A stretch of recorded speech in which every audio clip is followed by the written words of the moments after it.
What would you do if the only way to save a man's life was to commit a federal crime on camera?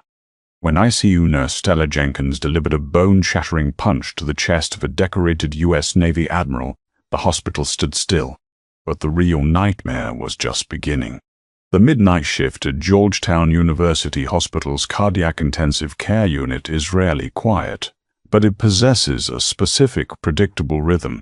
It is a world of synchronized alarms, the soft hum of ventilators, and the sharp scent of antiseptic and stale coffee. Stella Jenkins had lived in this world for 14 years. She was a senior charge nurse, a woman whose sharp blue eyes missed nothing and whose patience for medical arrogance had worn incredibly thin. She knew the language of dying hearts better than she knew the voices of her own family. At 1:15 a.m. on a Tuesday, the predictable rhythm of the ICU was shattered by the arrival of a VIP. The heavy double doors of the unit swung open, pushed wide by two men in dark suits with earpieces. They swept the corridor with clinical precision before stepping aside. Behind them walked Admiral Arthur Pendleton. Even in a standard-issue hospital gown partially covered by a navy blue bathrobe, the four-star admiral radiated an overwhelming aura of command. He was 62 years old, built like a retired prizefighter, with the face carved from granite and the jaw set in a permanent scowl. Pendleton hadn't wanted to come to the hospital. He had been strong-armed by the White House physician after experiencing what he stubbornly referred to as bad takeout during a late-night strategy session at the Pentagon.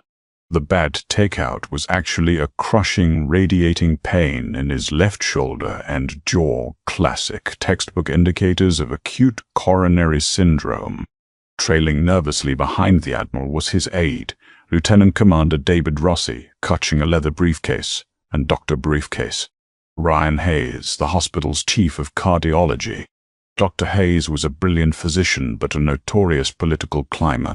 He spent more time managing his reputation than his patients, and the presence of a four-star admiral had turned him into a fawning sycophant. "It's just an abundance of caution, Admiral," Dr. Hayes was saying, his voice practically dripping with deference as he guided the towering man toward room 4. "We'll run a few enzyme panels, keep you on the telemetry monitor for the night, and have you out by morning." Stella stood at the central nurses' station, arms crossed, watching the procession. She glanced down at the admission chart that had just printed out. Arthur Pendleton, age 62. Symptoms: diaphoresis, radiating left arm pain, shortness of breath. She pulled up his initial EKG from the emergency department. Her brow furrowed. The EKG wasn't just a warning, it was a ticking time bomb. There were subtle but distinct ST segment elevations in the anterior leads, accompanied by frequent premature ventricular contractions, PVCs. The Admiral's heart wasn't just irritated, it was starved for oxygen. The muscle tissue on the brink of a massive infarction. "Stella," Dr. Hayes called out, stepping out of room 4 and striding over to the desk. "The Admiral is going to rest. Do not disturb him unless his vitals drop below baseline. No routine blood draws at 0400.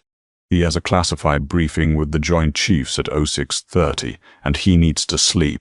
"Dr. Hayes," Stella said, tapping the screen with her pen. "Look at this tracing. His anterior wall is ischemic. He shouldn't just be resting. He should be prepped for the cath lab. His troponin levels from the ED are already trending upward." Hayes lowered his voice, leaning in. "Nurse Jenkins, I am aware of the lab results. I am also aware that this man is a four-star admiral who is currently orchestrating a delicate naval deployment in the South China Sea. He absolutely refuses surgical intervention tonight. We manage him medically, keep him calm, and reassess in the morning." "You can't negotiate with a blocked artery, Ryan," Stella said flatly, dropping the honorific. "If that plaque ruptures, he's going to arrest." "Just monitor the screen, Stella," Hayes snapped, his professional veneer cracking. "Do not antagonize him." For the next 2 hours, the tension in the unit was palpable.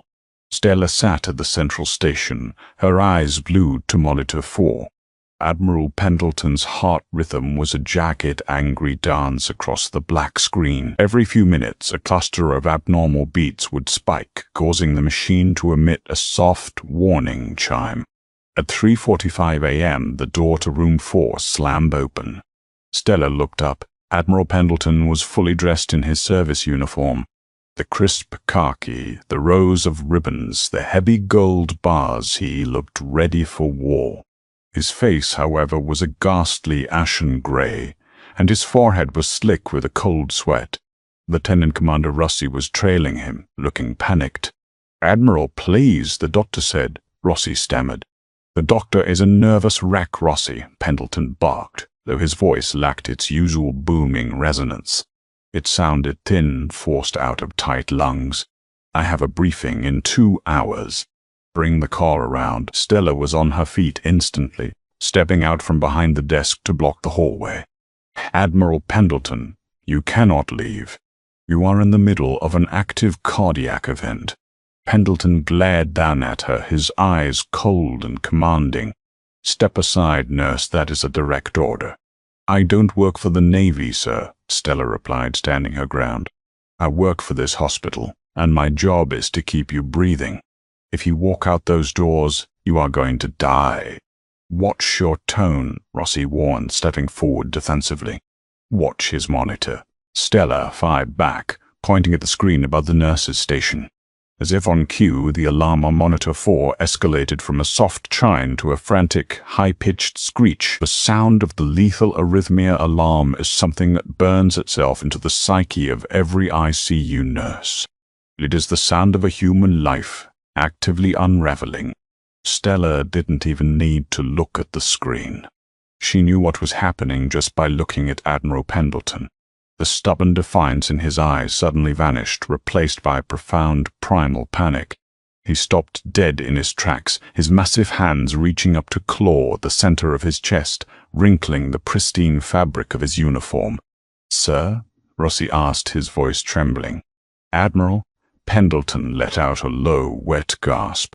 The hypoxia of the sudden, catastrophic lack of oxygen to his brain as his heart failed to pump blood hit him like a freight train. When the brain is suddenly starved of oxygen, patients rarely pass out peacefully. They often enter a state of violent, confused delirium. Pendleton lashed out. His heavy arms swung wildly, catching Rossi in the chest and sending the younger man stumbling backward into a linen cart.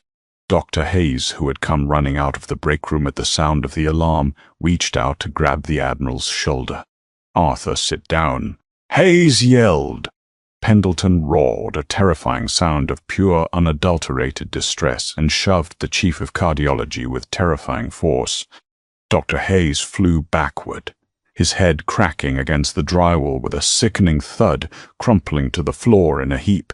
The hallway was descending into absolute chaos. 2 other nurses were sprinting down the corridor with the bright red crash cart, but they were still 30 feet away. It was too far. There were too many seconds slipping away. Pendleton stumbled backward, his back hitting the cold wall of the hallway. His eyes rolled upward, showing only the whites. His knees buckled, but his massive frame was wedged awkwardly against the handrail, keeping him partially upright. He was in ventricular tachycardia. His heart was beating so fast and so erratically that it was just quivering, moving zero blood through his body. In seconds it would degrade into ventricular fibrillation. Then flatline. Stella moved. She didn't think about his rank, his security detail, or the hospital policies. Instinct, honed by 1,000 dying patients, took the wheel. A defibrillator was coming, but it wouldn't arrive in time to prevent irreversible brain damage. There was only one option left. It was an ancient, brutal, and rarely used medical maneuver known as a precordial thump. It is a last resort, mechanical defibrillation using the kinetic energy of a physical blow to generate a 5-joule electrical current in the heart, hoping to knock it out of the lethal rhythm. "Rossi, get away from him!" Stella screamed, shoving the stunned aide aside as he tried to catch his falling commander. Pendleton was sliding down the wall, his pulse gone, his breathing arrested. Stella squared her stance. She brought her right arm back, clenching her hand into a tight, solid fist. She locked her eyes on the exact center of his sternum, calculating the target. It had to be delivered from a height of exactly 8 to 10 inches. It had to be perfectly placed. It had to be violent. With all the strength she could muster, Stella Jenkins drove her fist forward. Crack. The sound of her fist impacting the Admiral's breastbone echoed down the sterile hallway like a gunshot. The sheer force of the blow was sickening. Pendleton's chest caved inward for a fraction of a second, his entire body jerking from the impact. For 2 agonizing seconds, the hospital hallway was frozen in a terrifying tableau. The alarms screamed. Dr. Ma. Hayes lay unconscious on the floor, and Stella stood over the fallen body of a U.S. Navy admiral, her fist still trembling from the strike. Then all hell broke loose. "What the hell did you just do?" Rossi screamed, his shock instantly converting to rage. He lunged at Stella, tackling her away from Pendleton. At the exact same moment, the double doors of the ICU burst open. The 2 security agents in dark suits poured in, having heard the commotion. They saw their commanding officer lifeless on the floor, their aide wrestling a nurse and a doctor unconscious against the wall. "Get her off him. She hit him." "She just punched the Admiral," Rossi yelled hysterically, pinning Stella's arms behind her back. "Let me go," Stella shouted, struggling against the military aide's grip. "Look at the monitor. Look at his pulse." One of the agents drew a pair of Frex cuffs, aggressively yanking Stella to her feet and securing her hands behind her back. The plastic bit painfully into her wrists. She was shoved roughly against the nurse's station, treated instantly as an active threat, an assailant. The 2 ICU nurses finally arrived with the crash cart. They pushed past the bewildered security agents, throwing themselves onto the floor next to Pendleton. "No pulse," one of the nurses shouted, reaching for the defibrillator paddles. "Starting compressions." "Wait!" The other nurse gasped, her fingers pressed deep into the side of Pendleton's neck. "Hold on. Hold compressions." The room fell deadly silent, save for the frantic beep of the telemetry monitor. But the rhythm had changed. The jagged, chaotic spikes of VTAC were gone. In their place was a slow, wide but steady curve. Beep, beep, beep, beep. "He has a pulse," the nurse whispered, staring at the screen in disbelief. "It's sinus bradycardia. His heart is beating." On the floor, Admiral Pendleton drew in a massive, ragged breath, his chest heaving as oxygen flooded back into his lungs. The precordial thump had worked. The violent kinetic strike had literally shocked his heart back into a life-sustaining rhythm. Stella slumped against the desk, her adrenaline crashing, leaving her gasping for air. She had saved his life. She had beaten death by seconds. But as she looked up, she didn't see relief on the faces of the men in the room. She saw the cold, furious eyes of the Navy security agents. "Take her to the holding room," the lead agent ordered, his voice devoid of emotion. "No one talks to her. Lock down this floor." "Are you insane?" Stella yelled, pulling against the plastic cuffs. "I just saved his life. It's a medical procedure." "You assaulted a flag officer of the United States military," the agent replied coldly, pushing her toward the break room.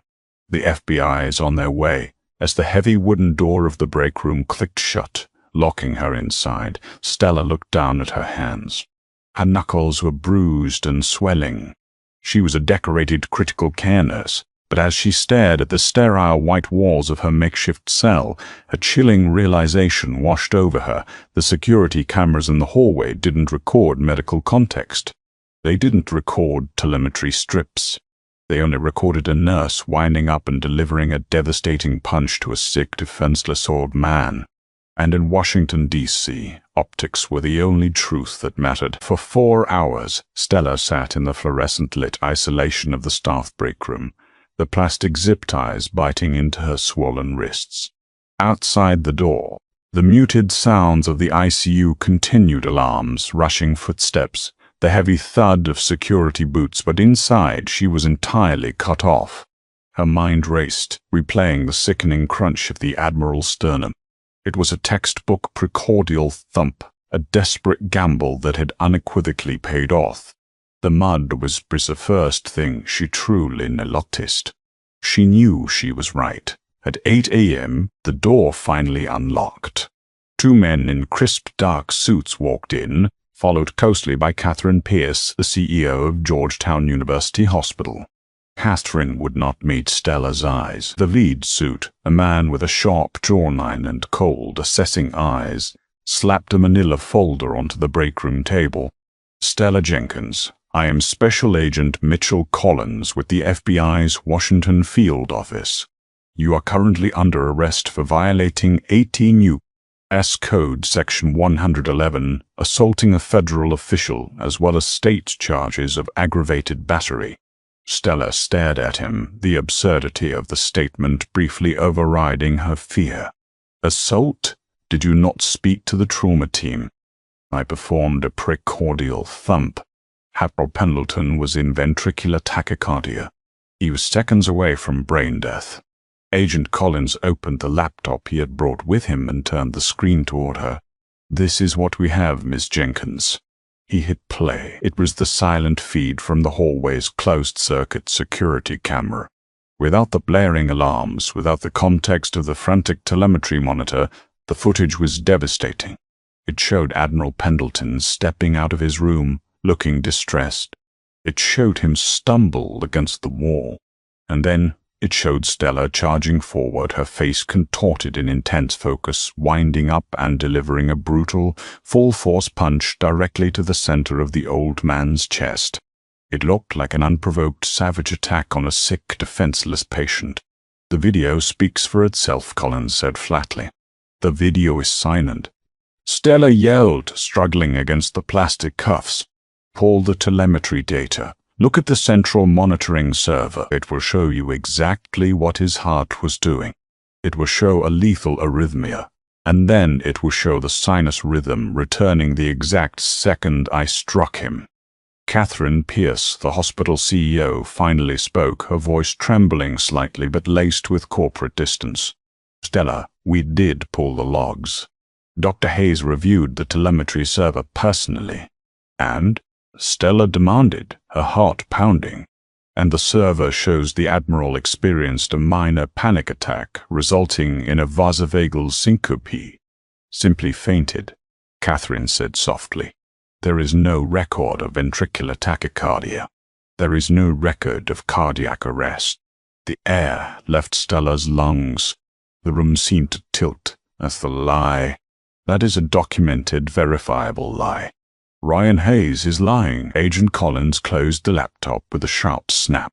"Dr. Hayes provided a sworn statement to the Bureau 30 minutes ago. He stated that you had been under immense psychological stress, that you were insubordinate throughout the night, and that when the Admiral attempted to leave against medical advice, you panicked and physically assaulted him to keep him on the ward." The pieces fell into place with sickening clarity. This wasn't just a misunderstanding. This was a coordinated cover-up. If the Navy admitted that a 4-star admiral, the man slated to command the entire Pacific Fleet during a highly sensitive standoff in the South China Sea, had suffered a massive, near-fatal cardiac event, he would be instantly, medically discharged. His career would end overnight. The Pentagon needed a healthy admiral. And Dr. Ryan Hayes? If the hospital board found out that the chief of cardiology had ignored the desperate warnings of his charge nurse, refused a VIP patient a life-saving catheterization, and allowed that patient to code in a hallway, Hayes would lose his medical license and face devastating malpractice lawsuits. They needed a scapegoat, and the security footage had handed them the perfect narrative. A stressed, overworked, unstable nurse who snapped and assaulted a military hero. "You're erasing my patient's medical reality to save your own skins," Stella whispered, her voice shaking with a potent mix of terror and profound rage. "You are going to send me to federal prison to protect a promotion. You have the right to remain silent, Miss Jenkins," Collins recited, his tone devoid of any human empathy. "I suggest you start using it." By noon, Stella was processed through the federal holding facility in Alexandria. She was stripped of her scrubs, handed a shapeless orange jumpsuit, and locked in a concrete cell. The nurse who had dedicated her entire life to pulling strangers back from the brink of death was now facing 20 years in a federal penitentiary. The trial of the United States v. Stella Jenkins became an instant media sensation. The press painted Stella as the angel of attack, a rogue healthcare worker who had brutalized an American hero. Outside the E. Barrett Prettyman United States Courthouse, news vans choked the streets. Stella's only lifeline was Daniel Fitzpatrick, a brilliant bulldog defense attorney who had recently left the prestigious powerhouse firm of Covington and Burling to start his own practice. Fitzpatrick had taken the case pro bono. He didn't just believe Stella, he smelled the distinct foul odor of a federal cover-up. But the trial was going terribly. The prosecution's case was a masterpiece of selective evidence. They played the silent video on a loop. They brought in Lieutenant Commander Rossi, who dutifully testified that the Admiral had merely stumbled before Stella viciously struck him. But the prosecution's star witness was Dr. Tan. Ryan Hayes, looking impeccably professional in a tailored suit, Hayes sat on the stand and spun a web of polite, regretful lies. He testified that the Admiral's EKG was normal, that Stella had been combative, and that there was zero medical justification for a precordial thumb. It is an archaic, desperate measure virtually banned in modern hospitals, Hayes testified smoothly, looking directly at the jury. Even if the Admiral had been in cardiac arrest, which the server logs prove he was not, striking a patient with that kind of force is medical malpractice. Miss Jenkins acted out of hysteria, not protocol. Sitting at the defense table, Stella felt a tear slip down her cheek. They were going to win. The jury was writing down Hayes' every word. The truth was buried under server logs and military clearance protocols. "Daniel," Stella whispered, her voice hollow. "It's over." Fitzpatrick didn't look at her. His eyes were locked on the heavy oak doors at the back of the courtroom. "Not yet," he muttered. "They forgot one machine."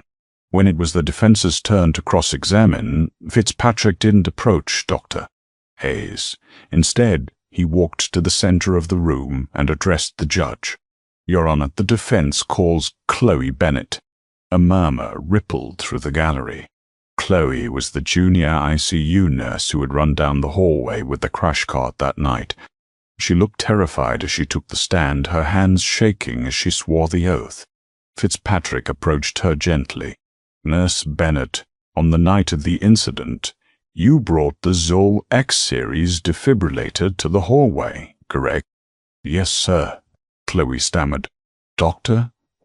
Hayes testified that the hospital's central server recorded no lethal arrhythmia, Fitzpatrick said, pacing slowly. But central servers can be accessed. They can be edited by someone with high-level administrative clearance, like a chief of cardiology. "Objection," the prosecutor shouted, leaping up. "Speculation. Sustained." "Mr. Fitzpatrick, watch your step," the judge warned. "Apologies, Your Honor." Fitzpatrick pivoted smoothly. "Nurse Bennett, the Zoll defibrillator on your crash cart. Does it connect to the central server immediately?" Chloe swallowed hard. "No. It's a mobile unit. It records telemetry data onto an internal encrypted hard drive. It doesn't sync with the central server until it's plugged back into the wall dock in the storage room." "No, toot." The color rapidly drained from Dr. Puss. Hayes' face. He suddenly sat up very straight in his chair. "And did you dock the machine right away?" Fitzpatrick asked, his voice rising, carrying a razor-sharp edge. "No," Chloe said, pulling a folded piece of thermal paper from her pocket. "I was so shaken up by the FBI arriving, I left it in the hallway. Before I docked it the next morning, I hit the print button on the machine's internal log for my own notes." Fitzpatrick took the long scrolling piece of paper from her and slammed it down onto the evidence projector.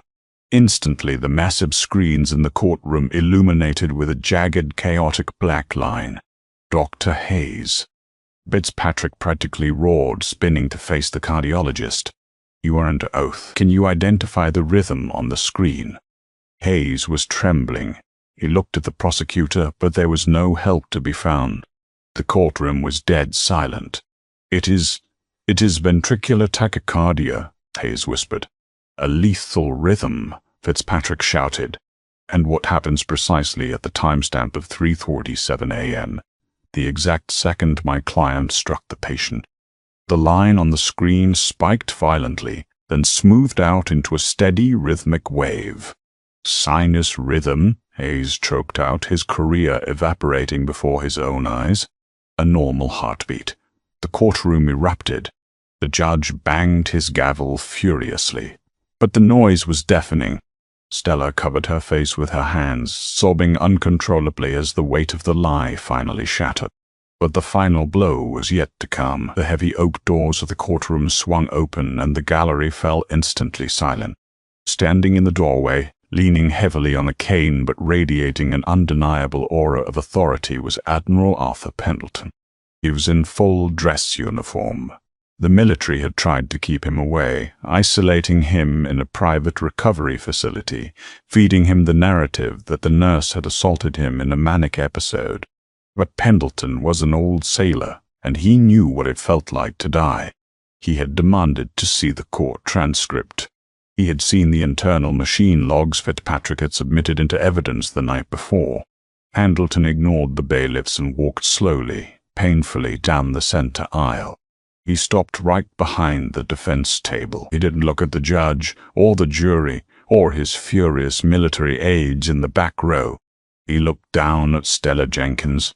The terrifying, imposing man reached out a trembling, weathered hand and gently placed it on Stella's shoulder. "You took an oath to protect life, Nurse Jenkins," the Admiral said, his voice raspy but carrying to every corner of the silent room. He turned his head to glare at Dr. Hayes, his eyes burning with the fire of 1,000 battles. "It seems you are the only one in this room who actually kept it." The prosecution dropped all charges before the lunch recess. 2 weeks later, Dr. Ryan Hayes was indicted for perjury and evidence tampering. His medical license permanently revoked. The hospital settled with Stella for a massive, undisclosed sum, but she didn't return to Georgetown. Instead, she took her skills to a free clinic in the heart of D.C., where patients weren't VIPs or military assets, just human beings who needed someone willing to fight for them. The story of Stella Jenkins proves that doing the right thing sometimes means standing against impossible odds. True heroism isn't always wrapped in a military uniform. Often it wears hospital scrubs. If this incredible tale of medical bravery and fighting a corrupt system inspired you, please hit that like button, share this video with your friends, and subscribe to our channel for more unbelievable real-life stories like this.